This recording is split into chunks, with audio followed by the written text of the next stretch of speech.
Good afternoon friends, প্রত্যেককে আমার চ্যানেলে ওয়েলকাম জানিয়ে আজকের দিনটা শুরু করছি। দেখো গাছের কচুটা আজকে প্রথম কাটলাম আমি, পারছিলামই না, এত বড় কচু দাও দিয়ে এবড়ো খেবড়ো করে কেটেছি কোনো রকম। আজ রান্না করবো কাল রান্না করবো, হচ্ছেই না। হাজব্যান্ড আজকে বাড়িতে আছে, ছেলে বাড়িতে নেই, এই জন্য ভালো আজকে আমাদের এসবই রান্না হোক। গাছ থেকে উচ্ছে এনে উচ্ছে সেদ্ধ দিয়েছি ভাতে, কচুটা সেদ্ধ হয়ে গেছে।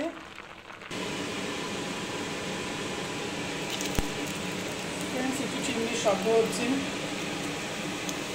একটুখানি চিংড়িটা চালিয়েছি।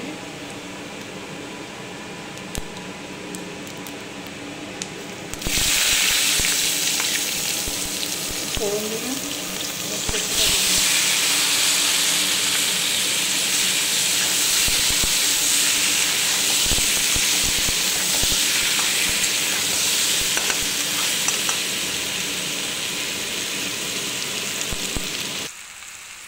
দেখো নুন হলুদ জিরের গুঁড়ো, নুনটা দিইনি, নুনটা দিচ্ছি,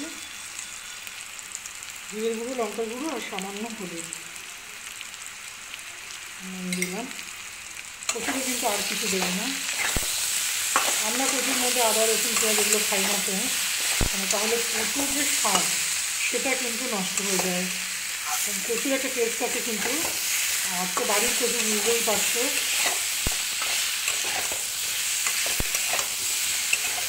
আমাদের বাড়ির কচু ভালো, সবাই বলে গ্যালারি দিই, তারাই বলে খুব সুন্দর কচু, গলা ধরে না, মনের মতো গলে যায় একদম।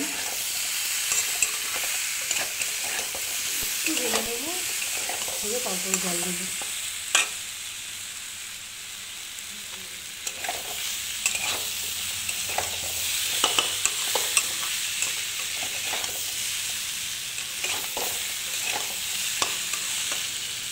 সবাইকে দেবো, অল্প অল্প করে সবাইকে দেবো, আশেপাশে দিই, আর আত্মীয় স্বজনের বাড়িতে গেলে তখন নিয়ে যাই। এখন যাওয়া হচ্ছে না কোথাও, এই গরমের মধ্যে কোথাও যেতে ইচ্ছে করে না।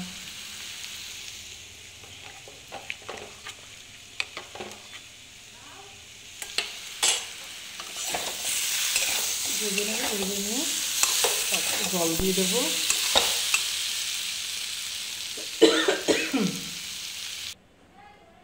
দেখো জল দিয়ে দিয়েছি, আর দুটো একটা কাঁচা লঙ্কা দিব।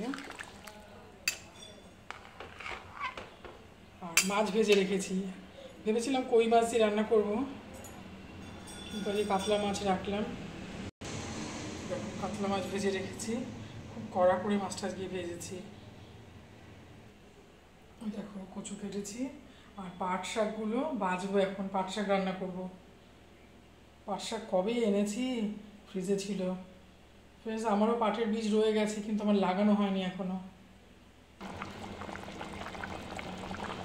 এবারে মাছটা দিয়ে দেবো।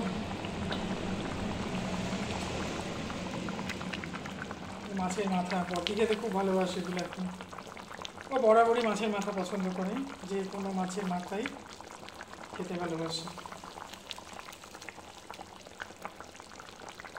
আজকে বাড়ি থেকে মাছ রাখলাম।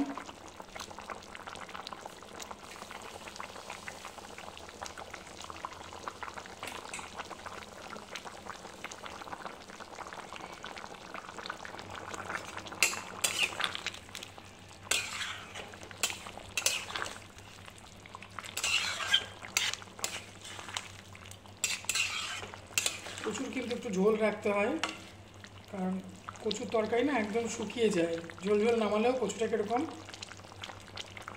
মানে একদম মেটে আলু যেরকম হয় না, ওরকম হয়ে যায় ঝোলটা, মানে কচুর একটু ঝোল রাখতে হয়।